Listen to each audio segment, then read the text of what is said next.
So 319, today we're talking about some standouts in yesterday's matchup between Dallas and Edmonton.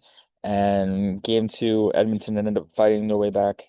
And I think when you look at the Oilers of the last four teams remaining in the conference finals now, I think they're the most resilient of the bunch. Just in terms of they can lose by a landslide in certain games, they can find a way to come back and they find a way to even have crazy games like this where last game Dallas scored 5 goals in the third period, and this game they score no goals at all in all three periods. So with Edmonton, they were just playing a great game, all around great effort from them. They had a lot of depth scoring, a lot of depth involvement from their offensive group, which is really good to see.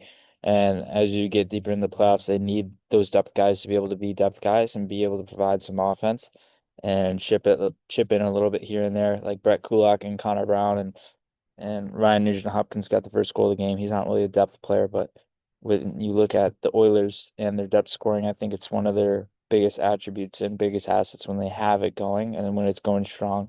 And they don't need to fully rely on McDavid and Draisaitl all the time. They can rely on those depth guys, those key guys who can play their roles effectively. And they did a good job of that yesterday. And we look at Brett Kulak, who you could argue is one of their best transitional defenseman in terms of how he moves the puck, how he's able to activate in the play, how he's able to be a threat offensively. And I think with Kulak and just his overall involvement in the play, he's an underrated threat as a two-way defenseman who can play all facets of the game and can really be involved offensively and also defensively as a shutdown D. So I think with Brett Kulak, he had a great game. And of course, Connor Brown, I think, is historically pretty good in the playoffs too. And not only with the Oilers, but also the Leafs in the past. And I think he's provided that impact in more of a bottom nine type role there. So with Brown, he was effective. I think McDavid and Draisaitl were noticeable, but it was good where they didn't have to fully rely on those guys to be able to be threats offensively all the time. And they relied upon more of their depth guys. Their depth guys were able to contribute and just be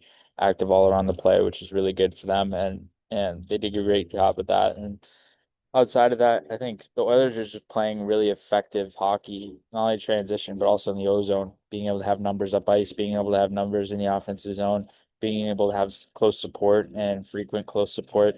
I think they're doing a great job of being able to be involved there and being able to contribute in many different ways. So it was great to see from that perspective. And I think we're going to see more of that. If the Oilers are able to advance, they're going to have those depth guys contribute and also just be able to have numbers in transition, be active up ice, have some speed going. I think once they get back to Edmonton for game three, it's going to be a really unique effort. They're going to come out very strong throughout those games in Edmonton as well.